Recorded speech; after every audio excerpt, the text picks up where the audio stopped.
Começa agora o programa Transição, a visão espírita para um novo tempo.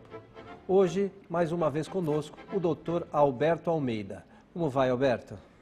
Muito bem, alegria de estar de novo diante dos telespectadores do programa Transição. Lembrando que o Dr. Alberto Almeida é médico homeopata e terapeuta transpessoal e tem o seu trabalho radicado lá na cidade de Belém do Pará, né, Alberto? Alberto, um outro tema hoje que nossos amigos de casa têm solicitado muito, né, é sobre a culpa e o auto-perdão. Então, o que vem a ser a culpa, Alberto? A culpa é uma experiência comum aos seres humanos no sentido dos ensaios que fazemos. Todos nós fazemos ensaios na vida de aprendizado. E quando fazemos um ensaio equivocado, nós nos ressentimos, experimentamos um desconforto porque não acertamos. Isso nós poderíamos dizer, assim, bem coloquialmente, que é a culpa, que pode tomar uma proporcionalidade negativa quando ela se torna excessiva e, portanto, tóxica. Eu me senti frustrado, decepcionado diante de um movimento que eu fiz, de uma atitude, e experimentar esse desconforto é normal. Mas eu ficar fixado nesse desconforto, eu entrar para um movimento de autopunição, eu mergulhar numa atitude de autorreprimenda, eu resvalar para uma atitude de autoflagelação, isso já são mecanismos de lidar com o ensaio acerto-erro inadequadamente. Eu estou mergulhado numa toxicidade, numa culpa tóxica, e isso não é desejável. E arrependimento, Alberto, é a mesma coisa que remorso? Não. O remorso é a culpa tóxica. Allan Kardec fez um estudo extraordinário dessa temática no livro O Céu e o Inferno, aonde ele analisa a possibilidade do auto-perdão mediante a estratégia do arrependimento. Efetivamente, o arrependimento, ele se diferencia do remorso. O arrependimento é uma atitude na qual o indivíduo dá-se conta de que se equivocou, de que fez um ensaio e não foi feliz. É a atitude de poder perceber que não foi legal aquela postura, aquela fala, aquele comportamento. É diferente do remorso. O remorso é a atitude de se remoer, de ressentir, de ficar como se fosse numa rotatória. Eu fico rodando na rotatória e não sigo o meu caminho. É a água paralisada, pantanosa, que não me agencia crescimento, que não me prospecta, que não me faz avançar. O remorso é a culpa tóxica. O arrependimento é uma atitude de lucidez do ser, que ensaia e avalia que aquele ensaio não foi legal, não foi bom, não foi adequado. Allan Kardec, no livro Céu e Inferno, analisa com propriedade esse caminho que se deve fazer, utilizando-se do arrependimento em substituição ao remorso ou à culpa tóxica. O arrependimento é essa postura de eu conseguir ter consciência daquilo que eu fiz e reconhecer que não foi legal. Diz o codificador que se segue ao arrependimento a expiação, que é esse sofrimento interno que às vezes nós experimentamos em função daquela atitude ter tido consequências que temos que nos responsabilizar. E dizer-lhe que nós completamos essa postura adequada face às nossas atitudes inadequadas ou infelizes com uma postura de reparação, significando, portanto, que eu preciso responder, refazendo as negatividades com positividade. Eu preciso repor a verdade, eu preciso me retratar diante do outro, eu preciso refazer um caminho mal feito. Então, o arrependimento, seguido desse movimento de expiação e da reparação, ele substitui o remorso, que nada mais é do que essa culpa nociva que nos impede de caminhar e nos petrifica numa posição e que não nos permite que façamos o nosso movimento de aprendizado e de evolução consequente. E há pessoas que não sentem culpa, Alberto, em condição nenhuma? Há pessoas que estão desconectadas desse juízo, desse senso. São os psicopatas, os sociopatas. Eles estão tão desconectados de si mesmos que são capazes de matar a mãe e continuar vendo a televisão, sentado no sofá, e a mãe está morta. Eles cometem as piores atrocidades e não se dão conta, do ponto de vista da sua sensibilidade, de que cometeram um crime ao ponto de poderem se ressentir, de poderem ajuizar que fizeram uma atitude inadequada. A sociopatia, que faz os matadores em séries, caracterizam uma patologia. Porque se é verdade que a culpa tóxica nos paralisa, a sociopatia, a negação completa da culpa, a ausência de conexão com esse sentimento de dar-se conta, de arrepender-se, ele representa um outro extremo extremamente patológico. Os sociopatas merecem ficar cerceados na sua liberdade, porque eles são capazes de lesar as pessoas mais queridas, em função de um transtorno que eles trazem no seu psiquismo, que quase sempre estão relacionados a outras vidas. Almas que delinquiram dramaticamente e renascem em profundo processo de desagregação mental, precisando do apoio da medicina, do cerceamento da sua liberdade, para que aos poucos esses indivíduos possam ir recuperando a capacidade da sanidade e de poder sentir a culpa nesse nível de normalidade, esse arrependimento que eles não sentem. Então é muito ruim quando encontramos uma pessoa que não é sensível ou é pouco sensível àquilo que faz e que se coloca de tal forma responsável que chama atenção, porque não faz conexão com o arrependimento.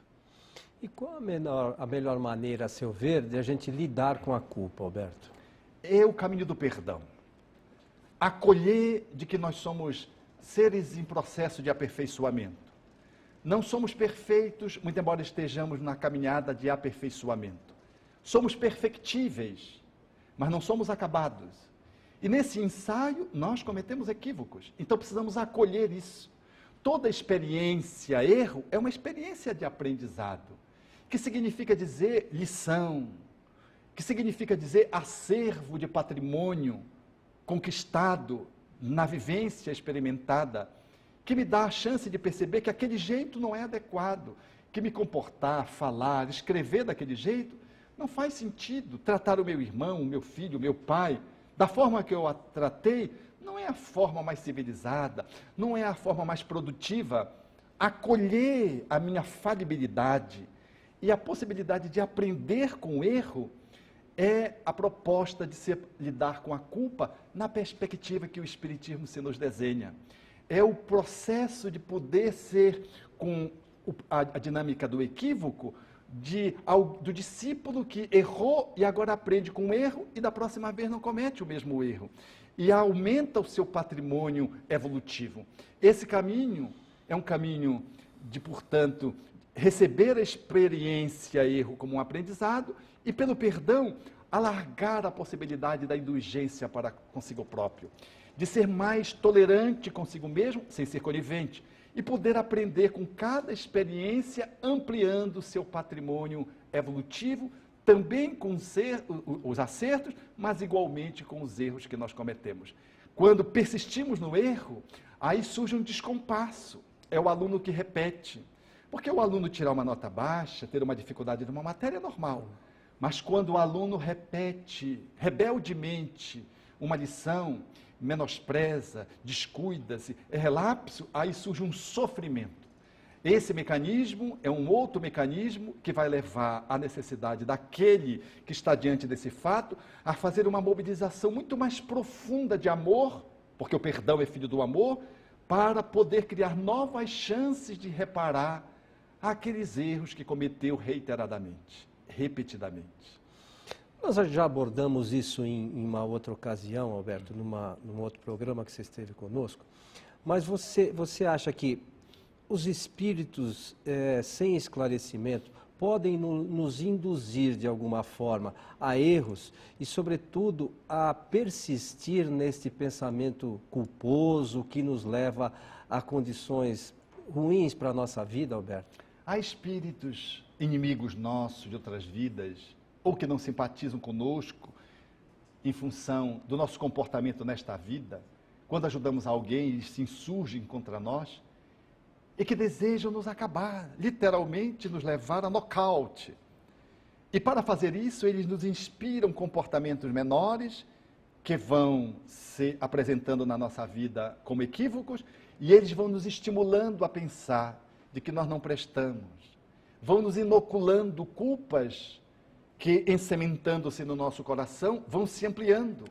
E nós começamos a entrar num terreno perigoso de autopunição e resvalamos, às vezes, para outros comportamentos na tentativa de reparar o mal cometido através de atitudes igualmente não respeitosas. Aí vem o autoflagelo, a autopunição, vem a autoagressividade e nós começamos a derivar para outros estágios de comprometimento, criando um campo de remorso, criando uma verdadeira cilada para nós mesmos, nas quais nós caímos nas mãos desses espíritos que lá embaixo, depois que vamos descendo a rampa, eles nos induzem a cometer delitos que nós não cometeríamos no estado de sanidade. Eles vão fazendo nós descermos a escada, degrau a degrau, até chegar numa zona pantanosa. Muitas pessoas cometem delitos graves, suicídios, por exemplo, não de uma forma pronta, imediata. Elas são pessoas normais, não têm ideias suicidas, mas começam a entrar, em função de um erro, num descaminho de remorso, e os espíritos ficam insuflando que a pessoa não vale nada, e a pessoa então vai se desencaminhando, e quando ela menos se dá conta, agora conectada aos espíritos infelizes, que a obsediam, que a interferem psiquicamente, eles conseguem agora sugerir o suicídio, que não era aceito numa primeira instância, agora começa a ser cogitado. E depois começa a fazer parte de uma ideação, de um planejamento, e depois surge como uma primeira tentativa. E às vezes, lograda em êxito letal, a pessoa desencarna. Então nós precisamos estar muito atentos, porque a culpa é uma tomada através da qual os espíritos infelizes se conectam para transformá-la em culpa tóxica, em remorso, e a partir daí tentar levar-nos a estados lamentáveis de comportamento social, emocional e espiritual diante da vida. Lembrando que nem tudo a gente pode colocar a culpa nos espíritos, né? Parte disso depende da nossa aceitação ou não dessas ideias que, de uma certa forma, são colocadas na nossa mente, né, Alberto? Efetivamente, como um plug, há uma parte que se conecta e há a tomada que recepciona. Se não houver encaixe, não há o processo da perturbação espiritual e os seus desdobramentos. Esse encaixe é feito pela sintonia. E essa sintonia que nós podemos fazê-la com os espíritos infelizes, nós podemos fazê-la com os anjos guardiães, com o nosso anjo de guarda, com o nosso espírito protetor, através do bem, da oração, da vinculação com atitudes nobres, leituras agradáveis, com as quais esses bons espíritos vão nos inspirando a que possamos nos acolher através do caminho do auto-perdão e não da punição.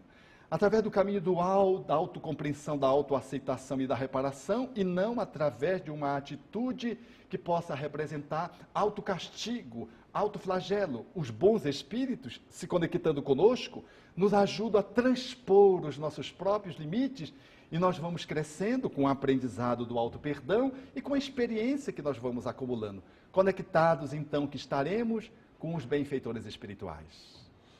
Alberto, nós vamos para um rápido intervalo e já retornamos. Agora você tem ao seu alcance livros espíritas, espiritualistas e de autoajuda. Acesse o site www.megalivros.com.br ou ligue 0 operadora 11 3186 9777 ou 0 operadora 11 3186 9766.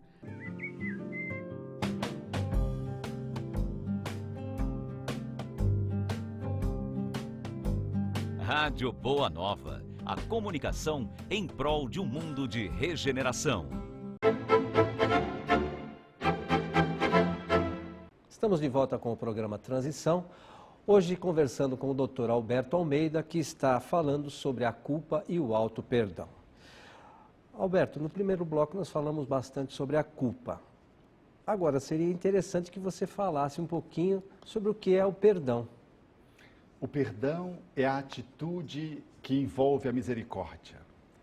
Jesus foi enfático ao dizer que nós deveríamos avançar na misericórdia, dizendo, bem-aventurados os misericordiosos. Toda pessoa que detém de misericórdia, ela dispõe do subproduto chamado perdão, que a etimologia da palavra já embute doar, perdoar. Doar inteiramente, doar integralmente. Perdoar é ser capaz de poder fazer um movimento oposto à negatividade, capaz de transpô-la de uma forma inteira, completa. O perdão pode ser uma atitude, quando eu peço desculpa a alguém, pisei no pé, desculpe. Quando no telefone eu digo uma coisa e foi equivocada, eu digo, por favor, eu me enganei, me desculpe. É o perdão de um momento, mas habitualmente o perdão é um caminho que eu preciso percorrer. Às vezes eu preciso de um dia, às vezes eu preciso de uma semana, às vezes eu preciso de um mês, às vezes eu preciso de uma década, quando a lesão é muito grave. É uma atitude, portanto, sucessivamente que se repete de autodoação, de amor, porque o perdão é filho do amor, e nós vamos então fazendo essa caminhada de reparação, de refazimento, de recuperação, face a uma culpa ou uma mágoa. A mágoa, se você me lesa. A culpa, se eu lesei você. É o verso e o antiverso de uma mesma medalha, culpa e mágoa. O perdão é a medicação para a culpa e para a mágoa. É, portanto, uma atitude de um homem inteligente, mas, sobretudo, das pessoas corajosas. Porque os covardes não perdoam, eles se vingam e se automutilam. Mas aqueles que perdoam são capazes de se reconciliar com o outro, reconciliando-se consigo próprios. E você comentou no bloco passado também sobre a ação dos espíritos, né, sobre os nossos pensamentos e sobre as nossas ações. Assim sendo, você acha que é fácil a gente se perdoar, aí estando sujeitos à ação desses espíritos que procuram cada vez mais atrapalhar as nossas vidas, né, Alberto? Sim, mas penso que somos capazes de nos perdoar na medida que entendemos que nós é que fazemos a escolha, como numa balança. As entidades infelizes tentam me influenciar para o mal e as entidades felizes para o bem. O meu livre-arbítrio me pende para um lado ou para o outro. A escolha é nossa pelo perdão. Não é difícil perdoar se a nossa escolha é pelo perdão. É difícil concluir o perdão, porque em sendo uma caminhada eu preciso persistir, me alongar, me entregar ao perdão, superar o meu orgulho, que é o grande obstáculo ao perdão, passar por cima do meu egoísmo ou transmutá-lo em caridade, quando ele se antepõe ao perdão, impedindo-me de me reconciliar com o outro. Mas ele, se representar a minha escolha, eu vou fazer o caminho que Jesus propôs, quando assinalava, reconcilia-te com teu adversário, enquanto estás a caminho com ele, para que ele não te entregue ao juiz, o juiz te entrega ao oficial de justiça e o oficial de justiça te encerre na prisão. O Espiritismo é uma doutrina fabulosa, porque analisa essa passagem de uma forma espetacular. O Espírito Emmanuel diz que a proposição de Jesus é a autorreconciliação primeiro, porque ele diz, reconcilia a ti com o teu adversário, é um segundo passo. Nós precisamos nos reconciliar conosco mesmos, fazendo o auto-perdão a base para o perdão ao outro. Se eu me reconcilio comigo mesmo, eu sou capaz de me reconciliar com o meu adversário, com o meu opositor, com aquele que se coloca na posição do inimigo. E eu preciso fazê-lo enquanto estou em marcha com ele, dentro do lar, no trabalho, na vizinhança, no condomínio, na escola. Eu preciso fazer isso, porque a fala de Jesus é emblemática. Porque se você não fizer isso, você será entregue ao juiz. O juiz é a consciência, que te entregará ao oficial de justiça. O oficial de justiça te encerrará na prisão e tu não sairás de lá até que tu pagues o último ceitil. É uma ideia da reencarnação embutido aí. O juiz pode ser Deus implantado em nós mesmos, na nossa própria consciência. Os oficiais de justiça são os benfeitores espirituais. Culpado, caindo em mim, eu peço aos espíritos amigos que me ajudem a recompor-me. E eles me ajudam, colocando-me na prisão, entre aspas, num novo corpo, para que eu ali repare as minhas faltas. Quantas pessoas reencarnam num corpo mutilado, com uma oligofrenia, com uma hidrocefalia, com autismo. São criminosos que não se reconciliaram consigo, nem com a sociedade, nem com o outro. Entregue-se a si mesmos diante da consciência cósmica, arrependem-se, são entregues aos oficiais de justiça, que são os benfeitores espirituais, eles conduzem à prisão, que é o novo corpo, até que aquele ser repare a sua falta, esgote todo o seu processo de reparação. Vejam que visão bela. Às vezes, a prisão é reencarnar e ter como filho o meu inimigo do passado. E eu preciso resgatar, através de uma relação difícil, uma pendência que ficou na outra posta e que eu negligenciei, e agora eu sou chamado até o último centavo a devolver pelo meu filho a lesão que eu lhe perpetrei. Por isso, o perdão é uma escolha que Jesus nos propôs, que começa pela autorreconciliação e vai ao encontro do outro. Se o outro não quiser, aí já é uma escolha do outro, mas eu estou em paz com a consciência. E preciso fazer enquanto estou ao lado do outro. Telefone para aquele com quem você está com dificuldade. Faça uma carta, passe um e-mail, mande um torpedo e comece esse caminho da reconciliação enquanto você caminha com ele. Não espere uma outra vida, faça isso já, nessa vida. E aquele que não consegue perdoar, Alberto? Às vezes há dramas com ele que são tão intensos, tão gigantescos, que é muito difícil perdoar num tempo curto. Um pai que vê a sua filha violada, uma mãe que vê o seu filho acidentado por alguém que estava alcoolizado, avançou, por exemplo, na calçada e lesou letalmente o seu filho. Dramas de uma calúnia que corrompe um profissional que nunca mais consegue se colocar no mercado de trabalho em função de uma calúnia. Quantos processos dramáticos são tão graves que, se o espírito não é um espírito muito superior, ele precisa de tempo para estabelecer o perdão. Mas ele não pode desistir, porque a dor foi muito grande, a lesão foi muito imensa, ele precisa treinar o perdão, através de pequeninos atos. Em psicologia a gente chama treinar em terreno neutro. Eu não posso fazer o enfrentamento da pessoa, eu faço lateralmente com outras. Eu não posso me auto-perdoar. De pronto, eu começo, mediante perdõezinhos, pequenas atitudes, a ir ampliando a minha capacidade de autodoação, para que um dia eu possa avolumar uma competência de amor capaz de fazer face àquela demanda que foi muito intensa, aquela dor que foi gigantesca. Porque só os espíritos nobres, diante das graves lesões, conseguem perdoar incontinente. Aqueles que pertencemos à condição do homem comum, precisamos de um tempo. E às vezes nós não conseguimos perdoar, não conseguimos nem ouvir falar. Então nós precisamos ter indulgência conosco, mas não desistirmos do perdão. Porque o perdão é bom para quem perdoa, não é bom para quem é perdoado. Quem é perdoado às vezes nem aproveita, comete o mesmo equívoco com outra pessoa. Mas quem perdoa é como se oferecesse flores. Quem oferece flores está sempre perfumado, mas quem recebe pode jogar as flores no lixo. Então, a nossa atitude de perdoar é daquele que vai se beneficiar pelo ato de exercer o perdão ao outro ou a si mesmo. Nunca desistir de perdoar. Se não conseguir fazer face, vá experimentando, usando mecanismos outros, substitutivos, vá treinando perdõezinhos, como se faz um maratonista, que treina todos os dias para um dia fazer o enfrentamento de uma grande competição. E quais são as sugestões de Jesus para o perdão, Alberto? Jesus é magnífico, porque ele coloca o perdão em dois patamares. Ele inicia colocando o perdão, por exemplo, na oração dominical da cristandade, quando diz: Pai, perdoa-me à medida que eu for perdoando aqueles que me têm ofendido. Para que pudéssemos não perder de vista que perdão não é uma coisa dramática, que não são os grandes momentos só que nós somos chamados ao perdão, que o perdão é uma necessidade do cotidiano. Todos os dias nós nos magoamos, nos ferimos, magoamos alguém. Todos os dias deveríamos fazer o balanço do dia e telefonar para refazer o caminho, pedir desculpa para um companheiro, dizer: eu tratei mal você, ou então eu disse isso, ou então ir ao encontro de uma pessoa e dizer: puxa, eu me senti magoado com o que você me disse. É uma necessidade do cotidiano, como o pão de cada dia.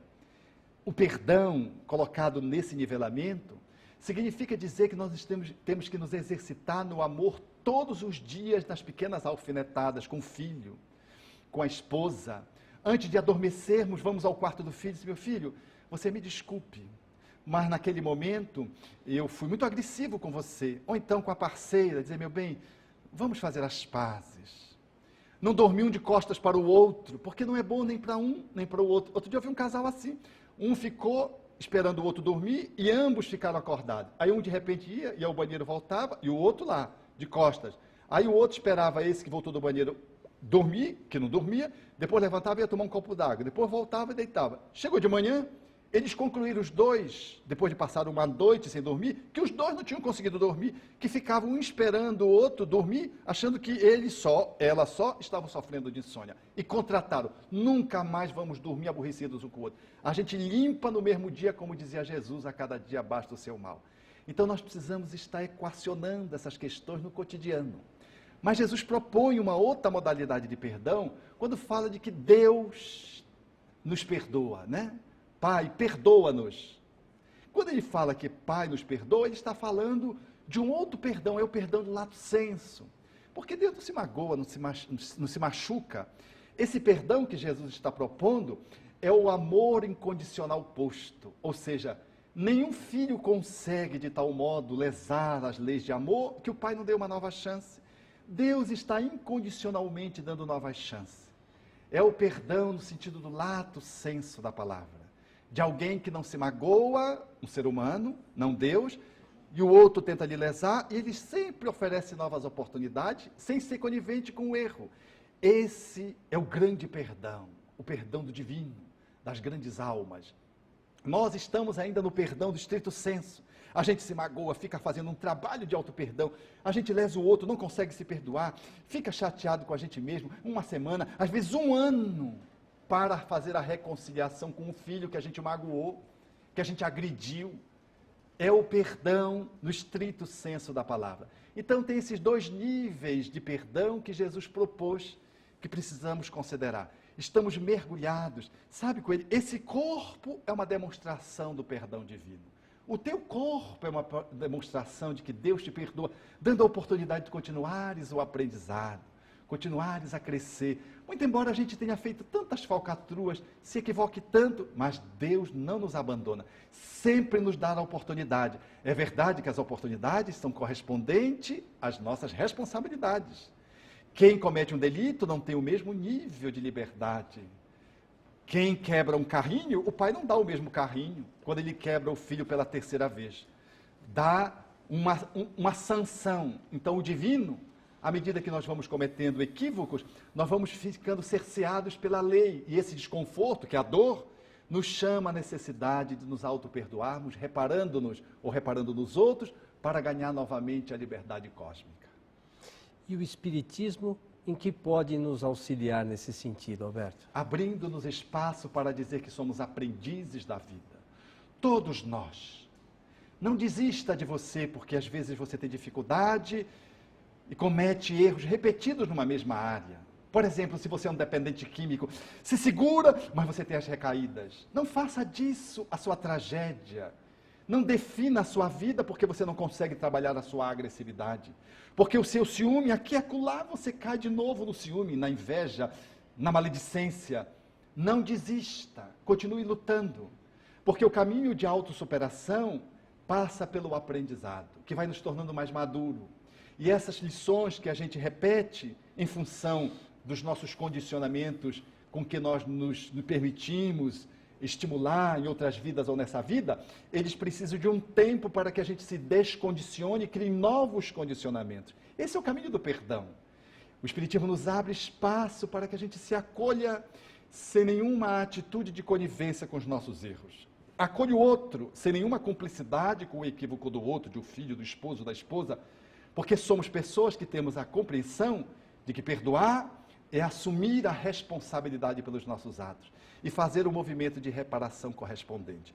Então, o Espiritismo, nos dando essa plataforma, nos ensina que o amor é a pedra de toque através da qual nós conseguimos fazer o salto do auto-perdão e o perdão ao outro pelas vias da amorosidade. Alberto, nossos agradecimentos a você. Esperamos contar com você outras vezes. Com certeza, as suas palavras de hoje foram bastante esclarecedoras para todos os nossos amigos. E os nossos amigos de casa, fica o nosso abraço. Esperamos a todos no próximo Transição, a visão espírita para um novo tempo. Até lá!